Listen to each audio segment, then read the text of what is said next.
भक्तों, महाशिवरात्रि के दिन इस चमत्कारी पौधे से रोड़पति भी हो जाएंगे। करोड़पति माता पार्वती जी ने बताया था शिव को यह पौधा बहुत उपयोगी है। साधु संत भी इसी का इस्तेमाल करते हैं। महाराज आगे बताते हैं, आयुर्वेद में यह पौधा बलवान ही नहीं शक्तिशाली भी है। मर्दों के लिए पावर टॉनिक है।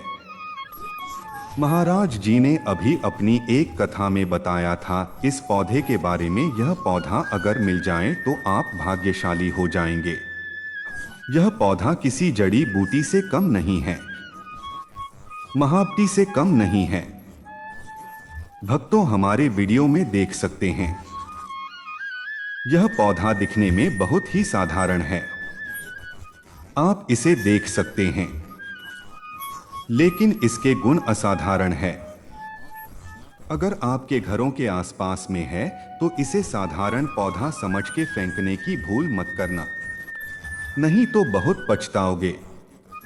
भक्तों, इसके जो आज चमत्कारी गुण बताऊंगा, आयुर्वेदिक प्रयोग बताऊंगा तथा किस प्रकार से इसका कौन से हिस्से का प्रयोग होता है। अगर यह सारे जानकारी आज देख लेंगे तो बिल्कुल ही कल से आप इस पौधे की पूजा करना शुरू कर देंगे।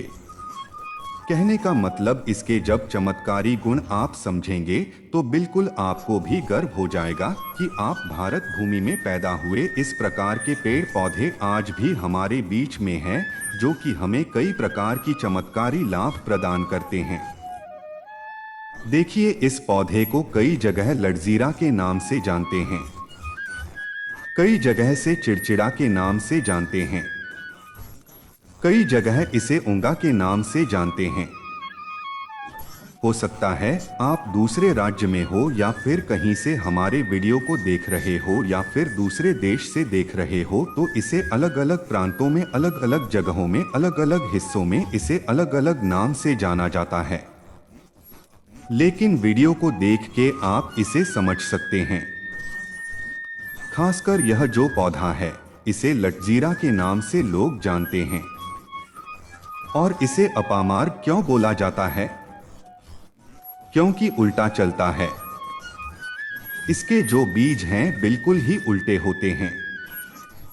आप अन्य पौधे के बीज देखेंगे, फूल के बीज देखेंगे तो ऊपर की तरफ होते हैं, लेकिन ये निचले की तरफ होता है। यह उल्टा होता है, इसलिए इसे अपामार्ग बोला जाता है। यह अपामार्ग विद्या में बहुत इसका प्रयोग होता है। कभी इसके बारे में मैं जानकारी बताऊंगा तो क्यों यह हमारे लिए कीमती है, क्यों यह असाधारण है, आइए जानते हैं। सर्वप्रथम तो सभी दर्शकों को कहना चाहूंगा, कमेंट बॉक्स में अगर भारत भूमि से है तो जय हिंद बिल्कुल ही लिखना। जय हिंद, जय आयुर्वेद जरूर लिखना। इसके मैं जो आयुर्वेदिक बताऊंगा, शायद यह प्रयोग जानने के बाद कल से आप इनका प्रयोग करना शुरू कर देंगे। साथ ही साथ इस समय आप लोगों को वनस्पति प्रयोग के साथ साथ इसका जबरदस्त चमत्कारी एवं तांत्रिक प्रयोग भी बताऊंगा। तांत्रिक प्रयोग का मतलब है कि क्या आप जो जीवन में प्रयोग करके बहुत सारे अपने समस्या को दूर कर सकते हैं। सर्वप्रथम इसके बारे में मुझे ज्ञान कब प्राप्त हुआ? एक महात्मा के साथ जब हमारी भेंट हुई तो हमने उनसे बात में पूछा कि महाराज, आप लोग काफी लंबे समय से सिद्धियां प्राप्त करते, लंबे समय साधना करते हैं, तो हमें यह बताइए, आप लोग 1 महीने तक बिना अन्न बिना जल ग्रहण के वे किस प्रकार की साधना करते हैं? तो उस शांत महात्मा ने हमें स्वयं की बताया कि जो चिड़चिड़ा नाम की पौधा होती है, जिसे आप लोग अपामार्ग के नाम से जानते हैं, फिर इसका कई प्रकार के नाम होते हैं। तो उसने हमें बताया कि हम इनके बीज का ध्यान से सुनना। आज भी जंगल में महात्मा जितने भी लोग हैं, संत महात्मा जंगल में रहने वाले जो कि साधना करते हैं, वह लोग इसके बीज का खीर बनाते हैं। तो उसने हमें बताया कि इनके बीज का खिचड़ी बनाया जाता है और इसका 2 चम्मच खिचड़ी खाना होता है। अगर आप इनके बीज का खिचड़ी बना के 2 चम्मच खा लेते हैं तो आपको 1 महीने तक भूख और प्यास नहीं लगती। तो संत ने हमें बताया कि 1 महीने तक हमें भूख और प्यास नहीं लगती। फिर हम लंबे समय तक साधना करते हैं। हमारे धर्मशास्त्र में भी यह भी कहा जाता है कि जो यह अपामार्ग के पौधे हैं, इसके जड़ में माँ गंगा का वास होता है। जी हाँ, बिल्कुल ही माँ गंगा का वास होता है। और यह भी माना जाता है, प्राचीन ग्रंथों में भी लिखें कि अमृत के कुछ बूंद इसके जड़ में पड़ा था। इसलिए आज भी लोग जो धार्मिक लोग रहते हैं, हमें कमेंट में जरूर बताना आपके यहाँ कोई लोग इनके दातून करते हैं कि नहीं। जो बहुत से पुराने जो सयाने लोग हैं, जिसे हम बुजुर्ग के नाम से भी जानते हैं, जो सयाने बुजुर्ग हैं, ओल्ड कहा जाए, पुराने जो व्यक्ति हैं, काफी पुराने, तो ऐसे व्यक्ति इसके जड़ की दातून करते हैं। क्यों करते हैं? इसके जड़ में गंगा का वास होते हैं। इसके जड़ में अमृत के कुछ बूंद गिरे थे। आइए सर्वप्रथम जानते इसके आयुर्वेदिक गुण, फिर जानेंगे इसका चमत्कारिक आयुर्वेदिक प्रयोग। सर्वप्रथम बताना चाहूंगा, अगर इसके जड़ का दातून किया जाए, जिसे लंबे समय से दांतों में पेरिया है, दांतों में दर्द बना रहता है, किसी कारणवश डॉक्टर इलाज नहीं करा पा रहा है, फिर डॉक्टरी दवा खाने के बाद भी दांतों में दर्द बना हुआ ठीक नहीं हो रहा, तो केवल इसके दातून करने मात्र से दांतों में जितने भी कीड़े हैं, बैक्टीरिया है, जिसके कारण आपके दांतों में दर्द बना रहता है, केवल 15 दिनों तक आपको रेगुलर दंतुन करना है। आपको जल्द ही उसका रिजल्ट मिल जाएगा। दूसरी बात, यह दांतों के पीलापन को जड़ से समाप्त करता है। जिनके दांतों में पीलापन है, भद्दे दिखते हैं लोग, जिनका मजाक उड़ाते हैं लोग, जिनके खुद के घर परिवार के लोग बेइज्जती कर देते हैं, बेइज्जती का लोगों को सामना करना पड़े, जिनके दांत काफी पीले हैं, गंदे हैं, ऐसे व्यक्ति को भी इनके दातून जरूर करना चाहिए। इनके दातून करने के बाद हमारे दांत में चमक आती है, हमारे दांत वाइट बन जाती है, एकदम क्लीन हो जाती है। यह 2 प्रयोग हुआ। अब जानते हैं इसका जबरदस्त चमत्कारिक प्रयोग। किस प्रकार से यह प्रयोग हमने कई लोगों को खुद करा चुके हैं, इसीलिए हम प्रमाणित प्रयोग बता रहे हैं। तो जिनके प्रसव होने में विलंब हो रही है, बहुत सारी माता बहनें होती हैं, ग्रामीण इलाकों में, शहरी इलाकों में, जिन्हें प्रसव के समय में काफी पीड़ा होती है, जो लोग चाहते हैं कि डॉक्टरी चीड़ फाड़ ना हो, क्योंकि चीड़ फाड़ के चक्कर में काफी असहनीय पीड़ा भी होती है। बाद में चलकर के आपने जैसे टांके लगवाए, बच्चे को चीर फाड़ करके बाहर निकलवाए, तो उसमें काफी बाद में दिक्कतों का सामना करना पड़ता है। आप चाहते हैं कि डिलीवरी सुगमता पूर्वक हो जाए, अर्थात आपका प्रसव हो जाए, किसी भी प्रकार का पीड़ा ना हो। तो यह चिड़चिड़ा नाम की जो जड़ होती है, इससे आपको सर्वप्रथम 2-4 चावल के दाने ले लेना, और इसकी जड़ है, इसमें आपको डालना है। थोड़ी सी आपको इसकी जड़ में पानी डाल देना, और इसे आपको प्रार्थना करना है, महाराज मैं आपको इस कार्य के लिए ले जा रहा हूँ। कार्य में बोलना कि फलाना व्यक्ति का गर्भाशय जो बच्चे हैं वह तत्काल बाहर निकाले, इसीलिए आपको ले जाना है। इस प्रकार से प्रार्थना करना, और इसे लाल कलर के कपड़े में बांध के जो प्रसूता स्त्री है, जिनके गर्भ से बच्चे बाहर नहीं आ रहे, उन्हें पहना देना है। बिल्कुल ही उनके बच्चे 10 से 15 मिनट के भीतर में जैसा ही इन्हें पहनाएंगे, लाल कलर की कपड़े में बांध के पहनाना होता है, तत्काल गर्भनाल से बाहर आ जाएंगे, बच्चे बाहर आ जाते हैं। इसके बाद तत्काल इसके जड़ को निकाल देना होता है, गर्भनाल को भी बाहर निकाल सकता है। तो यह परसा में जो विलंब होती है, जिनके बच्चे गर्भ से बाहर नहीं आते उनके लिए रामबाण की तरह यह काम करते। इसमें बहुत से लोगों को यह प्रयोग करा के दिखा चुके हैं। इसके बाद अब इसके जानते कुछ और आयुर्वेदिक प्रयोग। इसके बाद इनका चमत्कारिक प्रयोग शुरू करूंगा। अब चमत्कारिक प्रयोग कैसे? इसके अंदर में अनेक चमत्कार गुण भरे हुए हैं। आयुर्वेदिक प्रयोग मैं बताना चाहूंगा जिनके दांत दर्द हो रहे हैं। साथ ही साथ बहुत से लोग ऐसे ना जिनके सिर के दर्द होता है, तो सिर के दर्द वालों को बताना चाहूंगा। दांत के दर्द ठीक करने के लिए आप इनके पत्ते को जलाकर के भस्मा भी बना सकते हैं और इनके भस्म बनाने के बाद जहां पर दर्द हो रहा है वहां पर इनके भस्म को लगाइए, बिल्कुल ही दर्द को दूर करेंगे। इसके बाद जिनके सिर में दर्द होता है वह क्या करें? इनके जो बीज होते हैं इनके पके हुए अच्छे से आपको बीज ले लेना है और इसके बीज को आपको क्या करना है, इसके बीज का आपको पाउडर बना लेना है।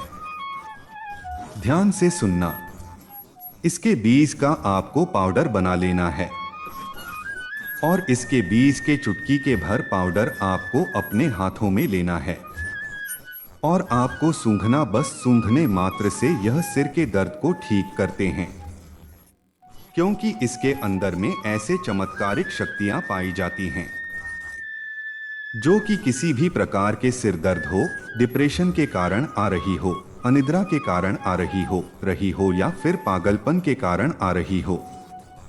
बहुत सारे ऐसे कारण होते हैं, या फिर गर्मी के कारण आ रही हो, धूप लगने के कारण, लू लगने के कारण, किसी भी प्रकार के सिर दर्द हो, उसमें रामबाण की तरह काम करते हैं। अब आइए मैं आप लोगों को इसका चमत्कारिक प्रयोग बताऊंगा। पहला प्रयोग है, जो लोग चाहते हैं कि उनके कार्यभार में उन्हें तरक्की मिले, जैसे कि जो लोग व्यापारी वर्ग से जुड़े हुए हैं, वह लोग चाहते हैं कि उनका धंधा पानी अच्छे से चले, जिनके दुकान अच्छे से चले, तो ऐसे व्यक्ति क्या कर सकते हैं? इसके जड़ को रवि पुष्य नक्षत्र में लाना होता है, गुरु पुष्य नक्षत्र में लाना होता है, या फिर कोई भी शुभ दिन हो, जैसे दीपावली है, होली है, या फिर बहुत सारे शुभ दिन आते हैं। कृतिका नक्षत्र में भी आप इसके जड़ को ला सकते हैं।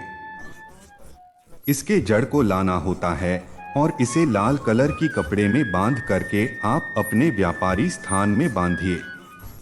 देखना जहां पर 5 ग्राहक आ रहे हैं, इसके कृपा से वहां पर फिर 5 ग्राहक की जगह पर 50 ग्राहकों के भीड़ लग जाएंगे। कहने का मतलब है यह दुकान में ग्राहकों की भीड़ को भी बढ़ाएंगे, आपके आमदनी बढ़ाने का काम करता है। इसके बाद इसका दूसरा प्रयोग सुनिए। जो लोग जैसे बेरोजगार हैं, रोजगार प्राप्त करना चाहते हैं, ऐसे व्यक्ति इसके जड़ को ध्यान से सुनिएगा। ऐसे व्यक्ति इसके जड़ को एक दिन पहले आपको निमंत्रण देकर के आ जाना है। कौन सी दिन में? ध्यान से सुनिए। शनिवार के दिन, रविवार के दिन सूर्योदय से पहले खंडन करके लाना है। इसके बाद सोमवार को आपको पूजा करना है और मंगलवार के दिन पूजा करने के बाद बुधवार के दिन इसके जड़ को आपको धारण करना है, तो आपको बिल्कुल ही मनोवांछित नौकरी की प्राप्ति होगा। एक नागा बाबा ने इसके बारे में हमें बताया था और इसका प्रभाव काफी अचूक है, कभी विफल नहीं जाता। यह हुआ 2 प्रयोग। अब इसका तीसरा प्रयोग सुनिएगा। तीसरा प्रयोग क्या है कि आप में से अधिकतर बहुत से लोग हैं जिसे नजर दोष लग जाते हैं, भूत प्रेत बाधा से ग्रसित रहते हैं, परेशान हो जाते हैं। तो ऐसे व्यक्ति क्या करें? इसके जड़ को चांदी की ताबीज में डालकर के शनिवार के दिन धारण करें। चांदी की ताबीज में डालकर के शनिवार के दिन निश्चय धारण करें। तो कैसा भी आपको नजर दोष लगते हो, किसी भी प्रकार के कई लोग तंत्र क्रिया कर देते, यह बिल्कुल आपको नहीं लगेगा। आप हमेशा सुरक्षित रहेंगे। वैसे तो भक्तों इसके अनेक चमत्कारी गुण हैं और इसके कुछ चमत्कारी गुण जैसे कि बहुत से लोग वैसे तो मैं बताना नहीं चाह रहा था, लेकिन चले अंतिम प्रयोग के रूप में बता रहा हूँ, ध्यान से सुनिएगा। तो आप में से बहुत सारे ऐसे लोग हैं जो कि चाहते हैं कि सामने वाले आपको देख कर के आपके वशीभूत हो जाएं या फिर आप ही की तरह कार्य करें। आप जो बोले आप ही अनुरूपी कार्य करें। तो एक काम करना, इसके जड़ और सफेद दूर्वा घास ये दोनों को पीस के आपको चंदन तैयार करके गाढ़ा लेप तैयार कर ले। इसके बाद आपको इसका तिलक लगाना है। इसका तिलक लगाकर कि अगर आप सभा में जाते हैं तो पूरा सभा आपको देख कर के मोहित हो जाएंगे। जितने भी पूरे सभा में बैठे लोग हैं वह आपके अनुरूप कार्य करेंगे। अगर आप किसी मनवांछित, जैसे आप लड़की को प्राप्त करना चाहते, महिला को प्राप्त करना चाहते, अपने वशीभूत बनाना चाहते, उसके सामने तिलक लगा के जाते हैं तो वह सामने वाले आपके वशीभूत हो जाते हैं। इसमें संदेह नहीं है, क्योंकि हमारे प्राचीन ग्रंथों में इसके बारे में विस्तार पूर्वक जानकारी मिलते हैं। लेकिन मैं आप लोगों को इसका सीधा विधि नहीं बताऊंगा। इसके सीधा विधि के बिना यह अधूरा है, क्योंकि आप में से बहुत सारे लोग इनका दुरुपयोग भी कर सकते हैं। इसकी जड़ आप अपने घर में लाकर के रखते हैं। देव प्रतिमा की तरह इनकी पूजा करते हैं। लाल कलर की कपड़े में बांध के तिजोरी में आप खुद देखना, आपके शत्रु स्वतः पराजित हो जाएंगे। आपके घर में धन दौलत की बढ़ोतरी होगी। कभी भी आपको जीवन में धन का भाव नहीं होगा। रोजगार की प्राप्ति होगा और इनके कृपा से आप हमेशा सुरक्षित रहेंगे, क्योंकि यह पौधा देवी देवताओं की श्रेणी में आता है। यह पौधा कोई साधारण पौधा नहीं है। चमत्कारी शक्तियां से भरे हुए पौधे हैं। अब बात करते हैं महाशिवरात्रि के अवसर पर आपको क्या गलती नहीं करना चाहिए जिससे भगवान भोलेनाथ क्रोधित ना हो। भक्तों, चाहे कुछ भी हो जाए, महाशिवरात्रि के दिन मांस मदिरा का सेवन गलती से भी मत करना, नहीं तो आपके साथ कुछ भी हो सकता है। महाशिवरात्रि के दिन देर तक कभी ना सोए। संगीत, इससे आपका भाग्य बिगाड़ सकता है। भगवान भोलेनाथ रूठ सकते हैं। महाशिवरात्रि के दिन दाल, चावल या गेहूं से बने पकवान नहीं खाना चाहिए। दिन आप सिर्फ फल, दूध, चाय और कॉफी ले सकते हैं। भक्तों, अगर आप भगवान भोलेनाथ जी को प्रसन्न करना चाहते हैं तो इस दिन काले कपड़े भूलकर भी मत पहनना। इस दिन जितना ज्यादा हो सके भगवा रंग, यह लाल रंग का ही कपड़ा पहने। बहुत ही शुभ और मंगलकारी माना जाएगा। इस दिन गलती से भी पति पत्नी शारीरिक संबंध भूलकर भी ना बनाएं, अन्यथा भगवान भोलेनाथ के क्रोध का सामना आपको करना पड़ेगा। इस दिन जितना ज्यादा हो सके दान पूर्ण करें। भगवान भोलेनाथ को अगर खुश करना है तो यह बातें गांठ बांध ले भक्तों। यह पाप कभी मत करना। महाशिवरात्रि के इस पावन अवसर पर शिवलिंग पर भूलकर भी यह चीजें मत चढ़ाना, नहीं तो जिंदगी भर आपको किसी बड़ी परेशानी का आपको सामना करना पड़ सकता है। आपका व्रत टूट भी सकता है। भगवान भोलेनाथ अत्यंत क्रोधित हो सकते हैं। जान लीजिए, नहीं तो आपके व्रत रखने का कोई भी फायदा नहीं। तो चलिए जानते हैं भक्तों। नंबर 1, तुलसी। पौराणिक कथाओं के मुताबिक तुलसी को माता लक्ष्मी जी का स्वरूप माना जाता है। माता लक्ष्मी जी भगवान विष्णु जी की अर्धांगी है। भगवान विष्णु शालिग्राम की पूजा में ही तुलसी का प्रयोग किया जाता है। ऐसे में शिवलिंग पर तुलसी का प्रयोग वर्जित है। यह आपको पाप का भागीदार बना सकता है। ऐसा अनर्थ कभी मत करना। भक्तों, नंबर 2, सिंदूर। सिंदूर एक प्रकार से श्रृंगार की वस्तु है जो सभी देवियों को चढ़ाया जाता है, परंतु भगवान भोलेनाथ बैरागी है और वह महाकाल है। इसीलिए उन्हें सिंदूर नहीं चढ़ाया जाता है। ऐसा पाप आप कभी मत करना। भक्तों, नंबर 3, शिवरात्रि के पावन अवसर पर जितना ज्यादा हो सके आपको भगवा रंग पहनना चाहिए। भगवान भोलेनाथ अति प्रसन्न होते हैं। इस दिन काले कपड़े पहनने से बचना चाहिए और मंदिर में काले वस्त्र पहनकर कभी प्रवेश ना करें। भक्तों, नंबर 4, हल्दी। सभी देवी देवताओं की पूजा में हल्दी का उपयोग किया जाता है, लेकिन कुछ का मानना है कि विनाश के देवता भगवान भोलेनाथ जी को अर्पित नहीं करना चाहिए और आपकी मनोकामना पूरी होगी। मित्रों, इस तरह का वीडियो देखने के लिए हमारे चैनल श्री कृष्णा माइंडसेट को सब्सक्राइब और वीडियो को लाइक शेयर जरूर करें। धन्यवाद।